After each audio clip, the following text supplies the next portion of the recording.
पिछले वीडियो के अंदर हम लोगों ने ये देखा कि डिकोडर्स का एनालिसिस कैसे करते हैं। तो उसके अंदर हमने ये देखा डिकोडर पे बेस्ड कुछ सर्किट, एक्टिव लो डिकोडर के बारे में बात की कि एक्टिव हाई डिकोडर का हर आउटपुट अगर एक मिन टर्म होता है तो एक्टिव लो डिकोडर का हर आउटपुट क्या होता है, मैक्स टर्म।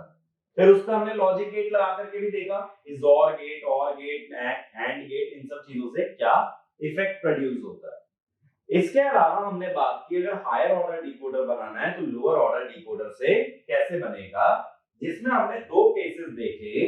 जब डिवीजन में इंटीजर आता है तो पहली स्टेज का हर आउटपुट अगली स्टेज के लिए एनेबल का काम करता है। इंटीजर नहीं आता तो फर्स्ट स्टेज में डिकोडर ना लगा के हम लगाते हैं एक इन्वर्टर, और इन्वर्टर की मदद से एनेबल सिग्नल जनरेट किया जाता है। तो ये सब कुछ हमने लास्ट वीडियो में कवर किया। अब लास्ट में मैंने आप लोगों को 7 सेगमेंट कोड के बारे में बताया था कि उसके अंदर 7 एलईडी होती है और कोई भी नंबर हम लोग डिस्प्ले कर सकते हैं बेस्ड ऑन दो 7 एलईडी। और क्वेश्चन हमारा ये था कि बीसीडी से 7 सेगमेंट आने के लिए मुझे एक ट्रुथ टेबल डिजाइन करना है। तो 7 सेगमेंट डिस्प्ले हमने ऐसे दिखाया था कि ये 7 एलईडीज थी, ए, बी, सी, डी, ई, एफ, जी। ठीक है। अब देखो बीसीडी के अंदर कोई भी डिजिट कितने बिट से रिप्रेजेंट होती है, 4 बिट से रिप्रेजेंट होती है। और हमारे पास एलईडी कितनी है आउटपुट में, 7 एलईडी है, ए, बी, सी, डी, ई, एफ, जी। ठीक है। तो जैसे डिजिट 0 है तो बाइनरी बीसीडी में कैसे लिखोगे, 0 0 0 0। अब देखो 0 कैसे दिखता है, यहाँ 0 ऐसे दिखता है, यानी सारी एलईडी जलेंगी सिवाय किसके, जी के। जी को छोड़ के हम सारी एलईडी जलाते हैं। 1 1 1 1 1 1 0। ठीक है। तो ये सारी एलईडी जल रही है, सिर्फ जी वाला ऑफ है। अगली डिजिट है 1, कैसे लिखोगे बाइनरी में, 0 0 0 1। 1 में कौन कौन सी एलईडी जलानी पड़ेगी, डी और सी। तो 0 1 1 0 0 0 0। अगला डिजिट है 2, दैट बाइनरी में 0 0 1 0। 0 0 1 0 कौन कौन सी एलईडी जलेंगी, देखो ए, बी, जी, ई, डी, यानी सी और एफ ऑफ रहेंगे। सी और एफ हमें ऑफ रखना है, बाकी सब ऑन रहेगा। देन 3 कैसे लिखोगे, 0 0 1 1। तो 3 में देखो ए, बी, जी, सी, डी, ऐसे तो बनेगा 3। तो कौन कौन ऑफ है, एफ और ई। ई और एफ को ऑफ रखेंगे, बाकी सब 1। अब 4 0 1 0 0। 4 कैसे बनेगा, देखो एफ, जी, बी और ये सी, यही तो बनता है 4, ऐसे तो बनता है। तो एफ, बी, जी और सी, यानी कौन कौन ऑफ है, ए, ई, डी। ए ऑफ है, डी ऑफ है, ई ऑफ है, बाकी सब ऑन है। 5 0 1 0 1। अब 5 कैसे बनता है, देखो ऐसे बनता है ना 5। तो कौन कौन ऑफ होगा, एक तो बी और एक ई। बी और ई ऑफ होंगे, सब ऑन होंगे।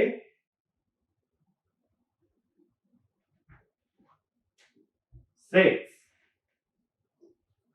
0 1 1 0। 6 कैसे बनाओगे, ऐसे बनेगा 6। 6 में कौन ऑफ रहेगा, बी। तो बी पे 0, बाकी सब पे 1। 7 इसके अंदर ऐसे बनता है, तो ए, बी, सी ऑन रहेंगे, बाकी सब ऑफ रहेंगे।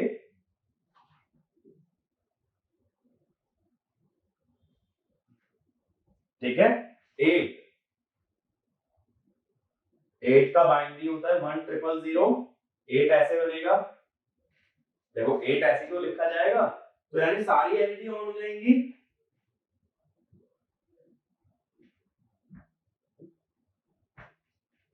देन 9 9 क्या होगा 1001 और 9 में क्या होगा कौन कौन सी एलईडी ऑन हो जाएगी ई को छोड़ के सारी ऑन रहेंगी ठीक है तो ये ट्रुथ टेबल बनती है बीसीडी से 7 सेगमेंट जाने के लिए अब अगर तुम्हें इसका सर्किट बनाना है तो क्या करना पड़ेगा ए वाले में जहां जहां 1 आ रहा है उसके हिसाब से ए का लॉजिक एक्सप्रेशन डिराइव करोगे ये चारों इनपुट के टर्म्स में इनपुट जैसे ऐसे ले लो D3 D2 D1 D0 तो सातों आउटपुट का लॉजिक एक्सप्रेशन निकलेगा यानी 7 लॉजिक एक्सप्रेशन निकाल लें एक ए के लिए बी के लिए सी डी ई इस तरह से और किसके टर्म्स में चार इनपुट के टर्म्स में D3 D2 D1 D0 चारों इनपुट के टर्म में 7 लॉजिक एक्सप्रेशन हम लोग डिराइव करेंगे ये बात क्लियर हुई तो इस तरह से हम बनाते हैं BCD to 7 सेगमेंट डिकोडर चाहो तो 4 वेरिएबल का के मैप लेके भी कर सकते हो लेकिन 4 वेरिएबल में कितने मिन टर्म्स आते हैं 16 तो 10 से लेके 15 तक कुछ नहीं आ रहा तो उसे कैसे यूज करोगे डोंट केयर ये बात का हमेशा ध्यान रखो कि जो इनपुट कॉम्बिनेशन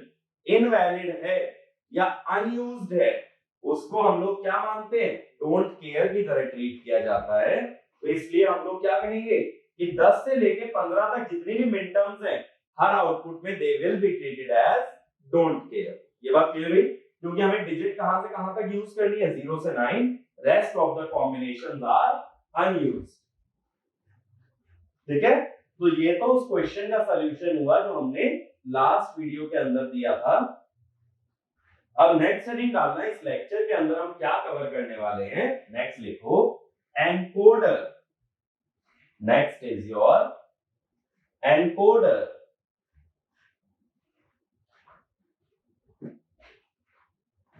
ठीक है एनकोडर की बात करेंगे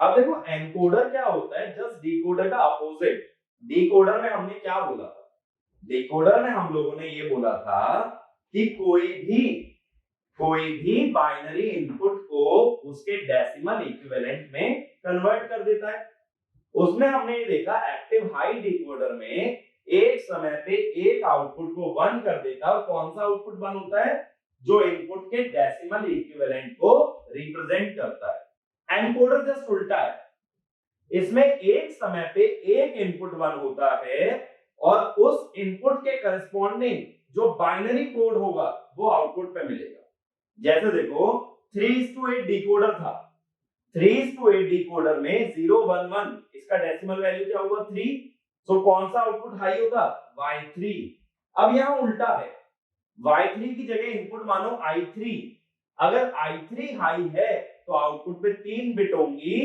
0 1 1 यानी जैसे 3:8 डिकोडर होता है ऐसे 8:3 क्या होगा एनकोडर जैसे वहां एक आउटपुट एक समय पे 1 होता है ऐसे यहां एक समय पे एक इनपुट 1 होगा जस्ट अपोजिट है डिकोडर का जिसे बोलते हैं एनकोडर और जब मैंने डिकोडर इंट्रोड्यूस किया था तो मैंने एनकोडर का रोल भी तुम्हें बताया था एनकोडर ट्रांसमीटर पे यूज होता है किसी भी सिस्टम को या किसी भी डेटा को एक कोड में कन्वर्ट करने के लिए और बाद में उसे वापस मीनिंगफुल डेटा में कन्वर्ट करता है अपना डिकोडर ठीक है तो encoder is always used at the transmitter whereas decoder is used at the receiver तो एनकोडर में लिखना it is an inversion of the decoder it is an inversion of decoder in terms of functionality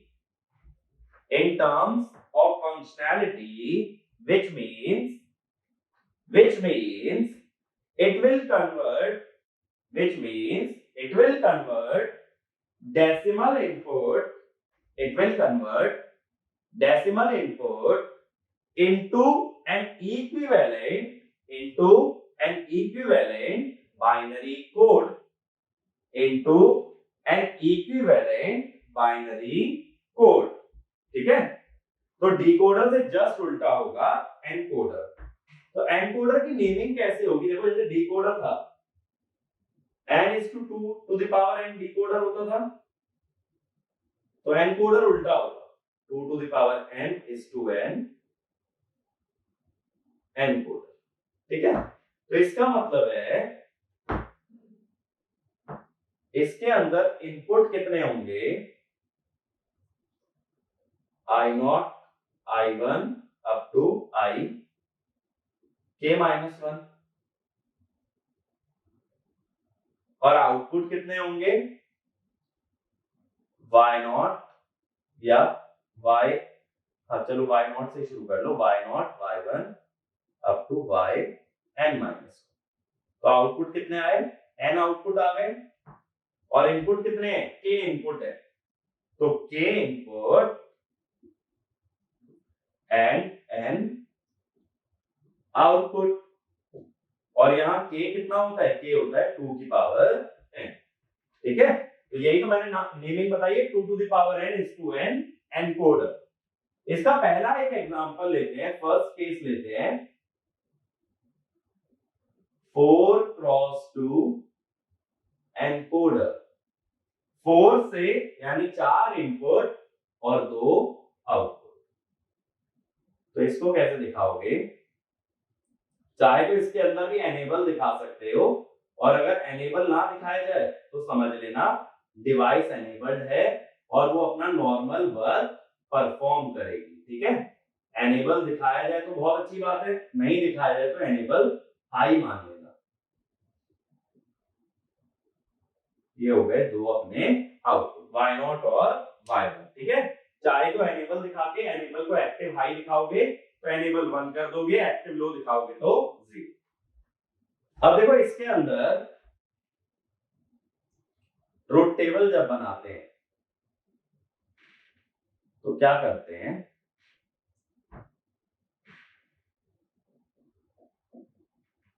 जैसा हमने बोला एक समय पे एक इनपुट हाई हो सकता है, जैसे I0 हाई हो गया, या दूसरा पॉसिबल केस है I1 हाई हो गया, तीसरा पॉसिबल केस है I2 हाई हो गया, चौथा पॉसिबल केस है I3 हाई हो गया।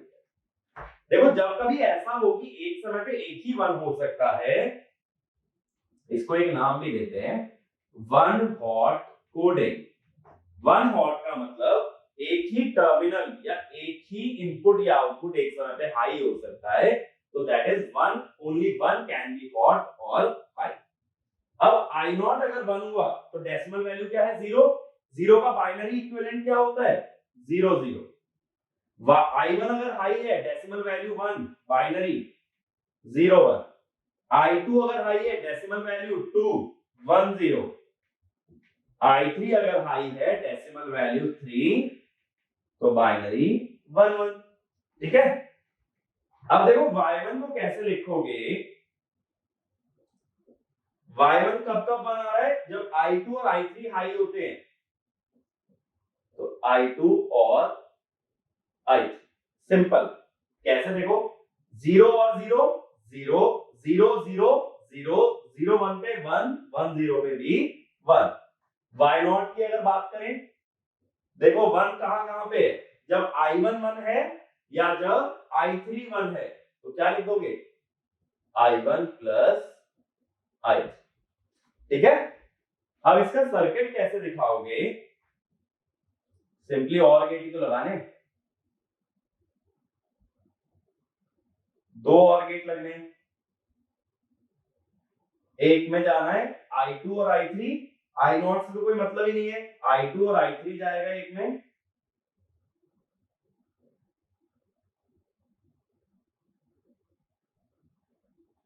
और ये आएगा Y1, और एक में जाएगा I3 और I1। I0 किसी गेट में नहीं जाएगा, तो I0 एंटर तो करेगा। ये एक काम करता हूं, देखो I3 सीक्वेंस में दिखा देता हूं, और ये हो गया I। ठीक है, तो 4 इनपुट जा रहे हैं, I3 I2 I1 I0, लेकिन I0 का कोई कनेक्शन नहीं है, कनेक्शन सिर्फ किसका है, I3 I2 और I। तो ये बन गया 4:2 एनकोडर। ठीक है, तो डिकोडर से जस्ट उल्टा है, डिकोडर में ये कहते हो एक समय पे एक ही आउटपुट 1 हो सकता है, एनकोडर में कहते हो एक समय पे एक ही इनपुट 1 हो सकता है, ठीक है। तो ये कौन सा एनकोडर हो गया, 4:2 एनकोडर। अब अगले एनकोडर की बात करते हैं, नेक्स्ट लिखना 8:3 एनकोडर। 8:3 एनकोडर और ऑक्टल टू बाइनरी एनकोडर, और octal to binary encoder. Octal देखो इसलिए बोला जब 8 इनपुट है और आठों क्या रिप्रेजेंट कर रहे हैं, डेसिमल नंबर 0 से लेके 7 तक, और फाइनली जो आउटपुट आ रहे हैं वो 3 आ रहे हैं, तो 3 बाइनरी में होगा, और जो 8 इनपुट है वो ऑक्टल को रिप्रेजेंट करेंगे। तो 8:3 एनकोडर को बोल सकते हो ऑक्टल टू बाइनरी एनकोडर, ठीक है। देखें जरा बनाएं। अगर पहले मैं बॉक्स बनाता हूं,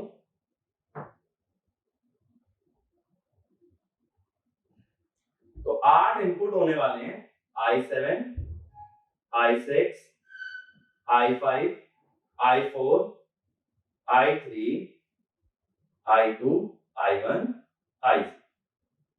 ये 8 इनपुट हो गए मेरे पास,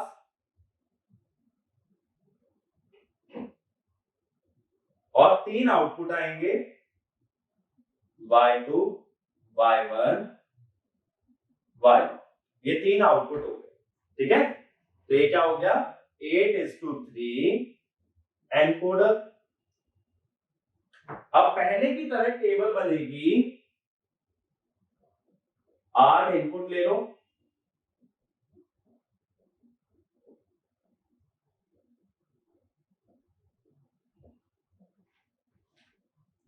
और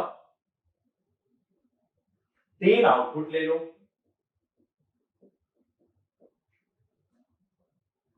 अब हमने क्या बोला है, एक समय पे एक ही इनपुट हाई हो सकता है, तो पहले क्या करो, I0 को हाई कर लो, फिर अगले केस में I1 को हाई करो, उससे नेक्स्ट केस में I2 को हाई करो, then I3, then I4, then I5, then I6, then I7, ठीक है।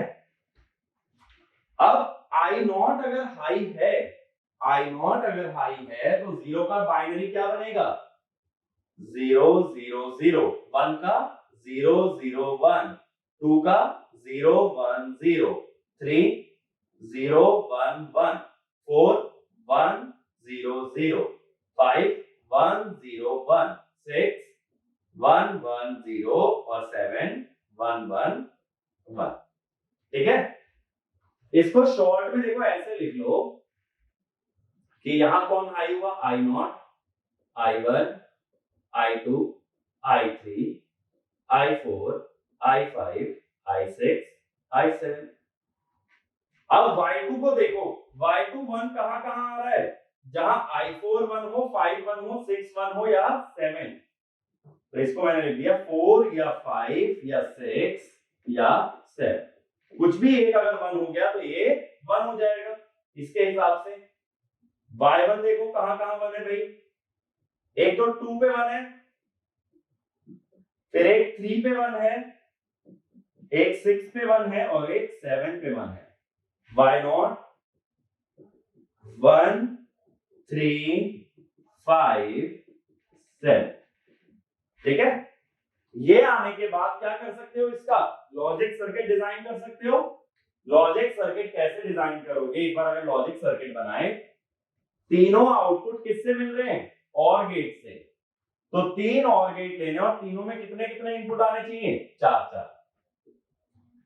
तो पहले मैं सातों 8 इनपुट लिख लेता हूं, I7, I6, I5, I4, I3, I2, I1, I।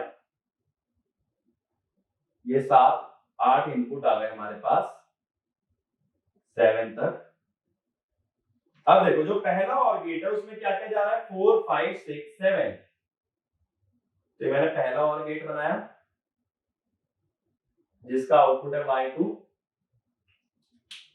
इसमें क्या क्या जा रहा है, 7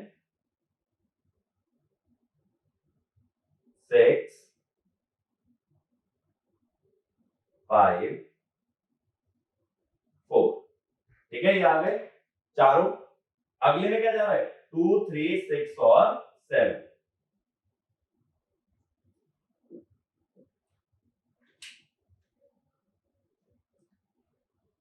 थ्री गया, 2 गया, 6 और 7 ऊपर से लाना पड़ेगा, ये आया 6, ये आया 7। तीसरे में क्या जा रहा है, 1 3 5 और 7।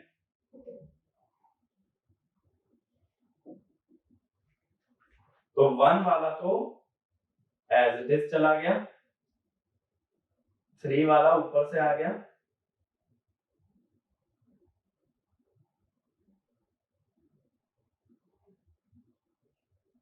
5 और 7। देखो अब 5 वाला लाना पड़ेगा,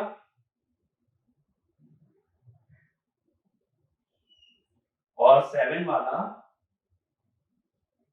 ये। ठीक है, तो ये बन गए। और आई नॉट का कोई यूज नहीं हुआ। अब मैं यहां बॉक्स बना देता हूं, ये मेरा बॉक्स बन गया कि 8 इनपुट एंटर कर रहे थे और 3 आउटपुट लीव कर रहे। यानी कि एनकोडर बनाने के लिए सिर्फ कौन से लॉजिक गेट का यूज होता है, और गेट का। और कितने और गेट यूज होते हैं, equal to the number of output. ये क्लियर है एनकोडर का काम कैसा होता है। और इसको देखो ऑक्टल कैसे बोला, i7 हाई होने का मतलब है यूजर 7 इनपुट दे रहा है, यानी यूजर ऑक्टल का नंबर 7 हमें बता रहा है, हम उसे किस में कन्वर्ट कर रहे हैं, बाइनरी में। i5 हाई होने का मतलब क्या है कि यूजर ये बता रहा है कि पांचवा इनपुट मुझे चाहिए, ऑक्टल का नंबर 5 है और मेरे को क्या पता लगाना है कि 5 को बाइनरी में कैसे लिखते हैं।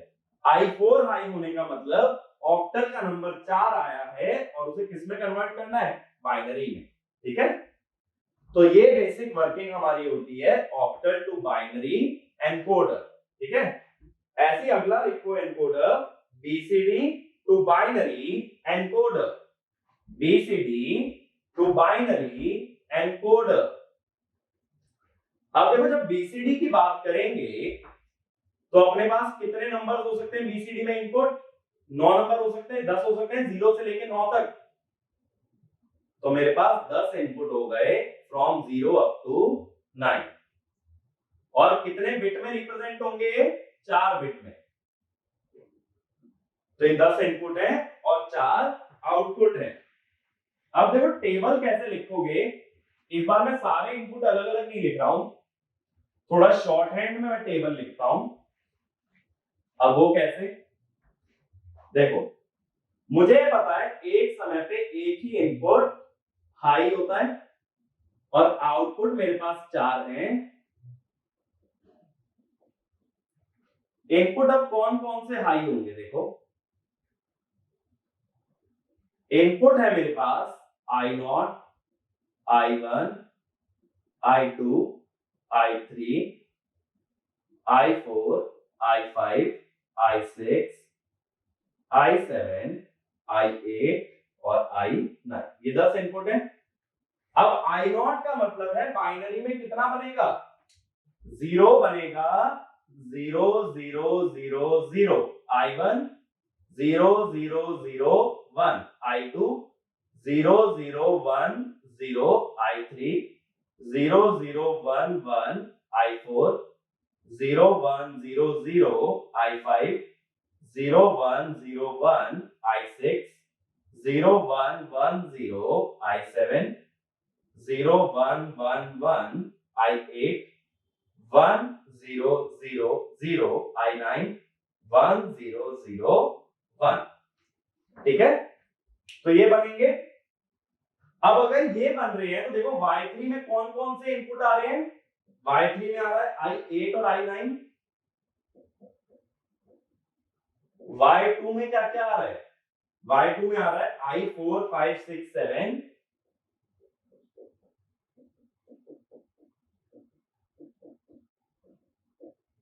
y1 में क्या क्या आ रहा है 2 3 6 7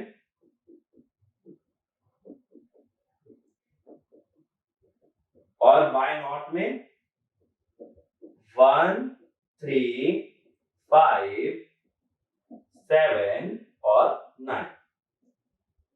तो इस तरह से हमारा क्या बन गया BCD टू बाइनरी एनकोडर। यानी जो 10 इनपुट है ये क्या बता रहे हैं, जैसे i6 की बात करूं, ये बोल रहा है जैसे कीबोर्ड है, कीबोर्ड पे कितने नंबर्स होते हैं हमारे 0 से 9 तक। i6 हाई होने का मतलब है कि यूजर ने 6 नंबर की दबाई है। ठीक है, अगर 6 नंबर की दबाई गई है तो कंप्यूटर के अंदर बाइनरी में क्या डेटा जाएगा 0 1 1 0। ये बात क्लियर हुई।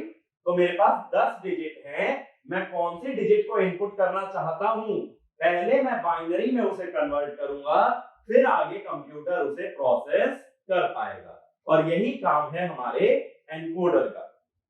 लेकिन देखो एनकोडर बनाते वक्त, इसमें से 8x3 हटा लेना, एनकोडर बनाते वक्त हमने एक चीज एज्यूम करके चले हैं कि एक समय पे एक ही इनपुट हाई होता है, जिसका मतलब है कि मेरा यूजर जो है वो एक समय पे एक ही की दबा रहा है। लेकिन भाई इतने सीधे तो तुम लोग नहीं हो, अगर मैं तुम्हें कीबोर्ड दे दूं तुम एक समय पे एक ही की दबाओगे, तुम क्या करोगे, चलो चेक करते हैं, अगर 2 की दबाएं तो क्या होता है। कहने का मतलब मान लो 6 दबा रखा है, अब मैं 6 को छोड़ता नहीं हूं और मैं 4 भी दबा देता हूं। जैसे देखो मेरे पास कीपैड है, इस तरह से मेरे पास कीपैड है,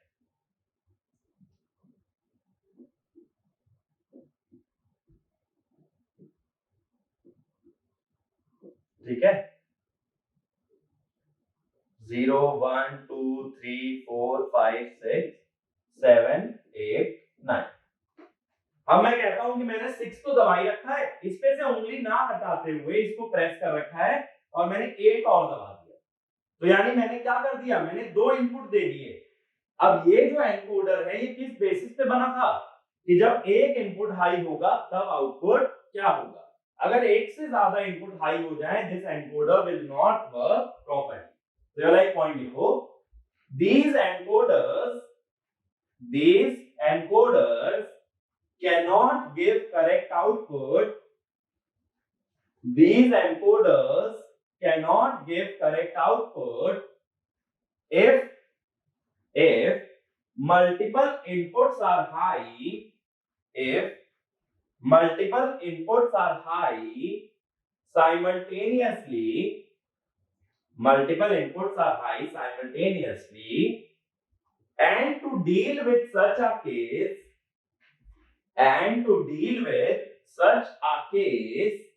we design priority encoder. We design priority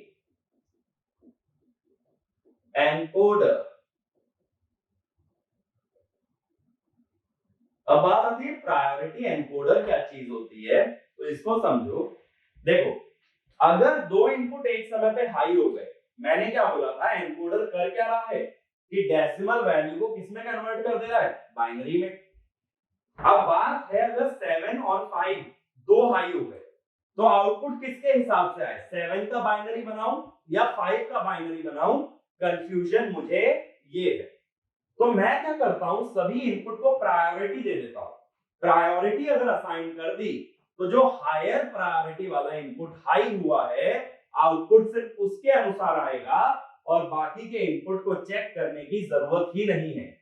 ये बात समझ रहे हो, 4 इनपुट हाई है, चारों की प्रायोरिटी चेक कर लो, जिसकी हाईएस्ट प्रायोरिटी है उसके अनुसार आउटपुट दे दो और बाकियों से मुझे मतलब नहीं है। अब ये प्रायोरिटी असाइन होती कैसे है, ये प्रायोरिटी असाइन कैसे होती है, बेस्ड ऑन डेसिमल वैल्यू। जैसे i7 है और i5 है, डेसिमल वैल्यू किसकी ज्यादा है, 7 की, तो 7 की प्रायोरिटी 5 से ज्यादा होगी। ठीक है, ये बात समझ रहे हो कि हम क्या कर रहे हैं कि जिसका डेसिमल वैल्यू ज्यादा है उसकी प्रायोरिटी ज्यादा होगी। अब मान लो 7 5 और 3 तीन इनपुट 1 हो गए तो किसको देखोगे, हाईएस्ट प्रायोरिटी वाले को, यानी 7 को। 7 के हिसाब से बाइनरी क्या आएगा 1 1 1। ठीक है, तो जिस इनपुट की प्रायोरिटी हाई है उसको बाइनरी में कन्वर्ट करेंगे और बाकी के इनपुट्स को कंसीडर नहीं किया जाएगा। तो इसमें लिखो अ priority encoder assigns priority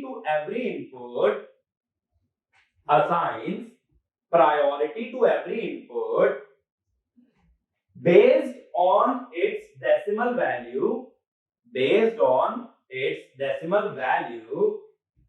and whenever a higher priority input is high,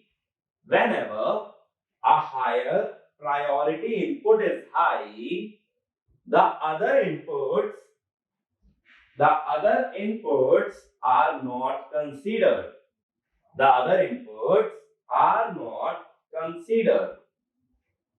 तो सबसे पहले मैं एग्जांपल लेता हूं 4:2 प्रायोरिटी एनकोडर का, यानी 4 इनपुट हैं और 2 मेरे पास आउटपुट है। अब कैसे होगा ये? अगर बॉक्स की तरह दिखाओगे कि 4 इनपुट मेरे पास आएंगे I3, I2, I1, I0, ठीक है, और 2 आउटपुट आएंगे Y1 और Y0, ठीक है।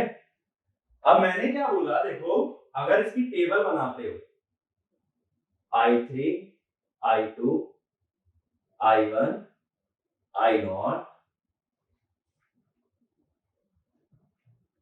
और देखो Y1, Y0। अब क्या मैं बोल रहा हूं, देखो अगर I3 1 हो गया तो बाकी के मैटर नहीं करते, बाकी को क्या कह दोगे, डोंट केयर। फिर उनमें से कोई भी 1 हो जाए या 0 हो जाए फर्क नहीं पड़ता। अगर I3 1 हो गया तो 3 के हिसाब से बाइनरी क्या बनेगा, 1 1। अब अगर I3 0 हो गया तब बाकियों में चेक करोगे। अब बाकियों में अगर I2 1 हो गया तो अगेन बाकी नीचे के मैटर नहीं करते हैं, तब क्या आएगा, 2 के हिसाब से 1 0। अगर 3 और 2 दोनों 0 हो गए तब हाईएस्ट प्रायोरिटी किसकी है, I1 की। I1 1 हो गया तो I0 मैटर नहीं करेगा, तो 0 1। और अगर पीछे के तीनों 0 हो गए तब लास्ट वाले को चेक करोगे, अगर 1 आया तो 0 0, ठीक है। और चाहे तो एक ऐसा इनपुट भी आउटपुट भी दे सकते हो, V का मतलब है वैलिड। वैलिड का क्या मतलब है, अगर चारों ही 0 हो गए तो आउटपुट पे हमें नहीं पता क्या आएगा, बट ये आउटपुट क्या होगा, इनवैलिड, ठीक है। अगर चारों 0 हो गए तो आउटपुट इनवैलिड हो जाएगा, मुझे नहीं पता आउटपुट क्या आएगा, बट एक समय पे एटलीस्ट एक इनपुट का हाई होना जरूरी है। पहला पॉइंट लिखो, in a priority encoder at least one input must be high at a time,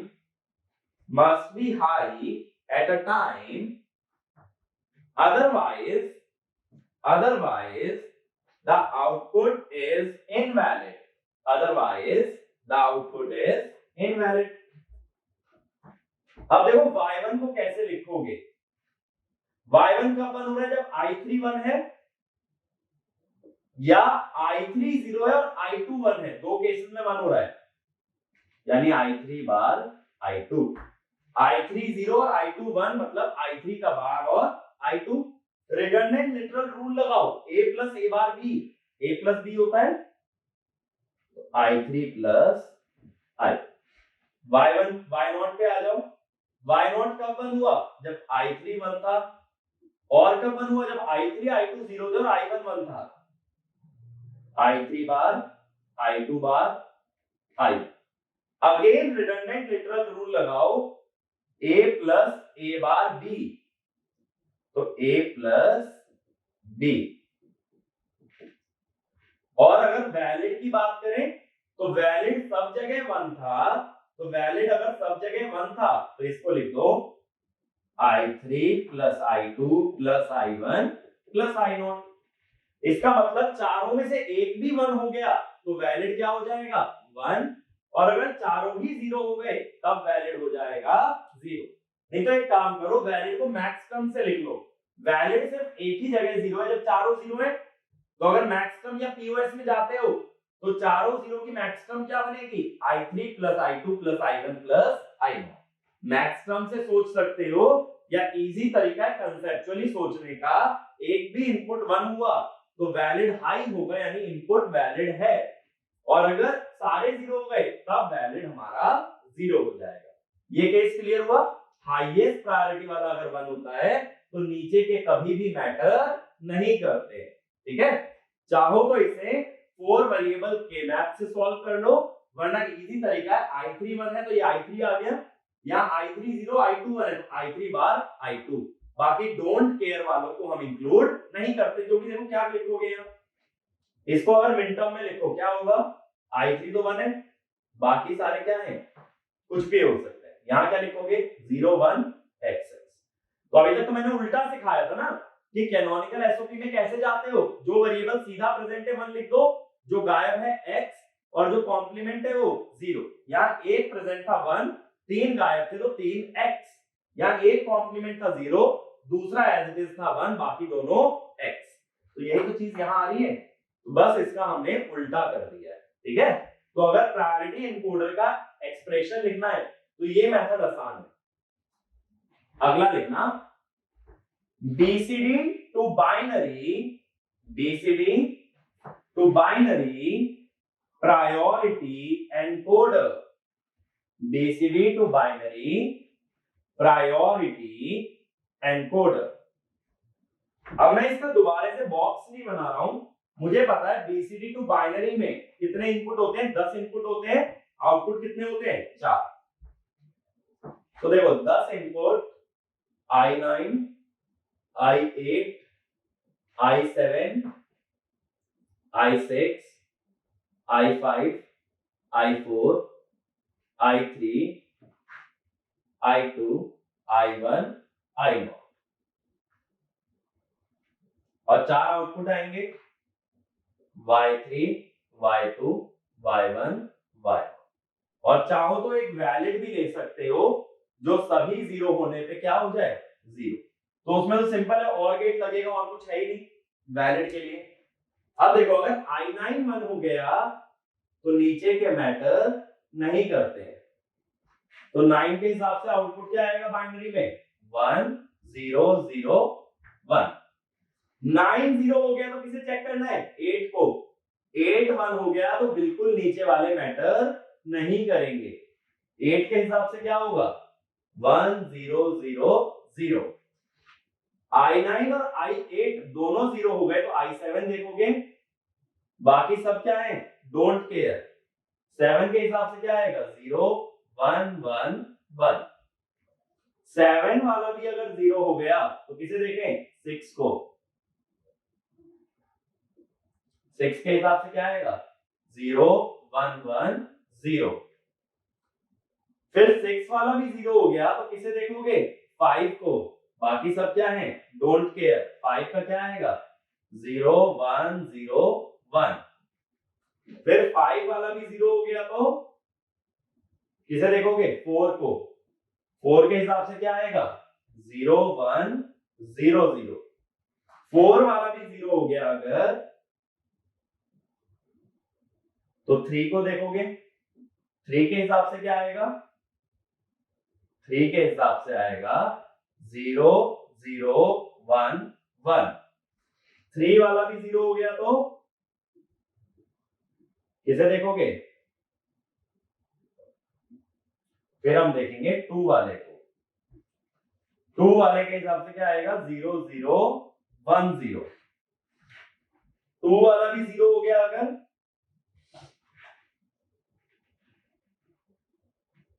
sorry 2 वाला भी अगर 0 हो गया तो 1 को देखोगे, 1 के हिसाब से क्या आएगा।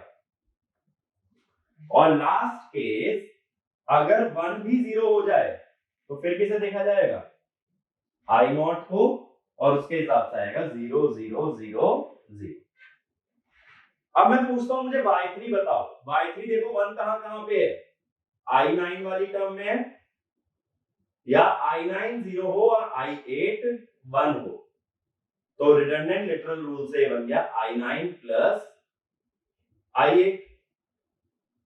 अब इसके बाद y2 देखो कहां 1 है, एक तो y2 1 आ रहा है थर्ड वाले केस में, i9 बार i8 बार i7, फिर 1 आ रहा है अगले और केस में, i9 बार i8 बार i7 बार i6, फिर अगला आ रहा है 1 इससे भी अगले केस में, i9 बार i8 बार i7 बार i6 बार i5, फिर एक और बार बना रहा है अगले केस में i4 वाले में, i9 बार i8 बार i7 बार i6 बार i5 बार i4।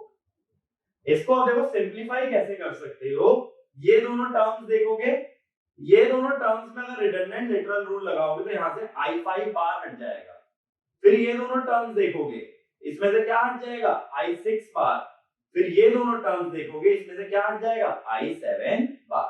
इस तरह से ही हम लोगों को y1 और y0 को भी एक्सप्रेस करना है।